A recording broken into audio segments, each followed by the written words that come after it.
Hello and welcome to TCG Deck Tech. Today we're gonna take a look at the first Runeterra Balance Patch we have in the open beta. It's patch 0.9.0, and you're gonna have some balance changes. But first of all, I want to talk a bit about the experience changes we have in this patch. Because things have changed a bit. So they've reduced the end of the trial experience for the trials you have in the expedition mode. They say they don't want the expedition mode to be the best way of grinding experience, so players that don't want to play it don't have to do it. Of course, this will reduce your overall experience, but yeah, we have to see if it's offset by another change, because they will not reduce your experience gain for your 11th to 15th win. So if you're playing a lot, this might be good for you. If not, I don't know. Expeditions really were the best way to grind to your level 13 vault, which hasn't been a problem for me, but I'm a player that plays fairly much, so I don't know how that will be for most of you. This is especially concerning since you get the expedition token when you have a high vault, and you can just grind for the next week to get some experience. So yeah, this will definitely hurt, I think, overall, for players that don't play really many games a day. So yeah, I'm a bit disappointed of that, but we'll have to see how that checks out. Let's get to the balance changes. We had a few here. First, we had two champions that were changed. Lux was given one more power and one more health, which is nice. I think Lux wasn't used not because of her ability being bad, because getting a final spark seems to me like a good thing. But yeah, it's just she was a bit too weak to stay on the board a long time, and having to be able to take 5 damage out of her is much worse than having to only take 4 damage out of her. So I think it will be much easier to keep Lux on the battlefield, make use of her ability, and also have a better attacking body, especially with barrier. This might bring Lux into the meta. We'll have to see how that shakes out. A unit I definitely think will become more relevant in the meta is Yasuo. Yasuo has his level up ability now only require you stunning or recalling 5+ units. It was 6+ units, so it will be much easier to level him up. And his leveled up ability grants him a strike whenever you stun or recall a unit. It strikes that unit, so you can have a lot of removal pressure when you have a Yasuo deck that stuns a lot. So I'll definitely will try to build some Yasuo decks. You can look forward to that being on my channel. Back to Back has been increased in cost to 6 mana. It gives 2 allies +3/+3. Yeah, that's just an insanely good ability. I think it is the right way to nerf it a bit, just to make it a bit more costly, and yeah, you're not having as much of a chance to play it, especially early. So this is definitely something I like. If it's enough to nerf that card, we have to see. It's still a powerful card, I think, and you should still play that in your decks. Arena Battlecaster has been moved up to 2 health. It's a card that gives other battling allies +1/+0, and now it can't be killed by a 1/1, for example, in one turn. So yeah, you'll have it stick a bit longer on the battlefield. I don't know if it's good enough to really push this card over the edge. I think the ability is okay-ish, but since it doesn't buff the toughness, I'm not sure if I really want that. Maybe in a deck that plays a lot of small units or some kind of spider deck, maybe I have to watch out if I can put it in, but I'm not sold on it yet. The Crimson Curator, when I survive damage, create a random Crimson unit in hand. So this has been moved up to 3 health, so it will be able to survive more damage, which is always nice for those units that that want to survive damage. Still, I'm not sure how good this Vladimir deck will be, but it will definitely be better. Yeah, we have to see. I don't think it will be that great because, yeah, still you have to hurt your own units, and most of the time that's not a great idea, especially since the damage just stays on the units and they will get weaker over time. So I'm not sure that this type of deck will have play, but I can be surprised, of course. It could be, of course, a bit better now. So Deny has been nerfed. It has been moved up to 4 mana cost, which means you can't only keep up spell mana and don't lose mana if your opponent does nothing. A lot of the times you just had a Deny sitting in your hand and don't do anything. If your opponent didn't play a spell, you just took the free mana over to the next turn. But if they played a spell, you could counter it. Now you have to decide, do I want to essentially waste 1 mana and keep 4 mana open, of which I can only put 3 into the next turn, or do I not want to keep the Deny open? So this will make Deny a lot worse, and yeah, we have to see how that hurts Ionia decks. I think Ionia decks were one of the best because of Deny, and now that might not be the case anymore. You're probably still gonna play some Denies in your Ionia decks, but maybe only 1 or 2, and not the 3 you almost set compulsory in the last meta.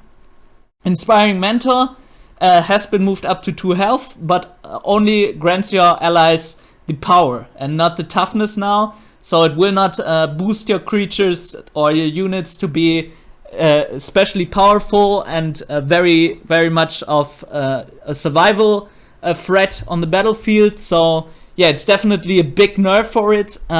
It will be a bit of a better body, but yeah, it only making your creatures power level higher. It's definitely, I think, a nice way to balance this card. And it will not be as powerful. Yeah, just the same as the other card. Ionia is being hard nerfed here.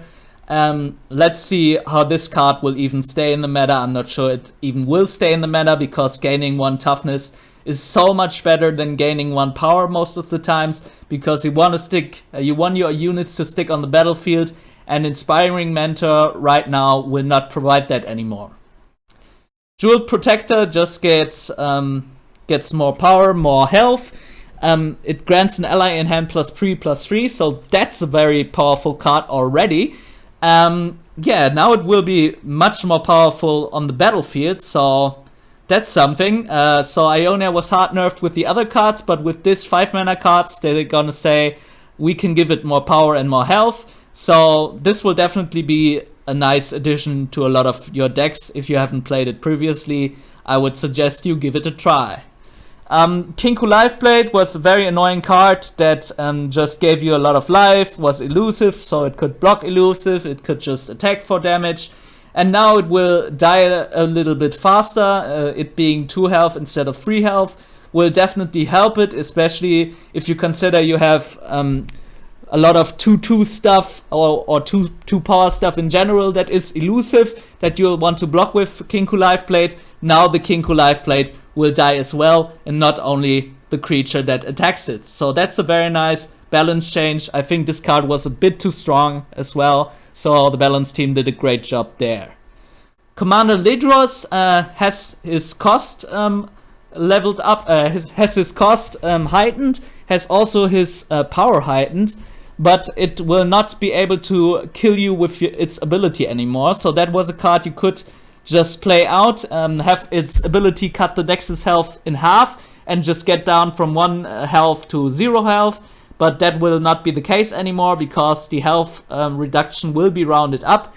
It's still a very powerful card, but for 9 mana it's definitely more of a high end than it was before. 8 mana is still of course a very late gamey threat, but this time they really accentuate the late game potential of this card. And yeah, you really have to get to these 8 mana, 9 mana cards. It's not easy. And of course you're gonna have a big payoff, but the payoff for Commander Letras was a bit too high, so they nerfed it. I'm totally fine with that.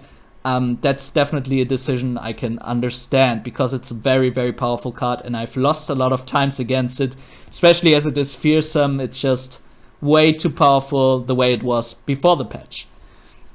Blade of Letras, yeah, that's the ability, okay. Wrath of the Sunderer has been increased in cost. It can kill the 2 weakest enemies if an ally died this turn and it is played. and it also is a very big body with fearsome. So even the ability alone, I think, would be worth like 5 or 6 mana. And yeah, with the body on it, it's definitely better to have it at 8 mana. Could even see that be a 9 mana card at some point. So definitely still room for some nerfs.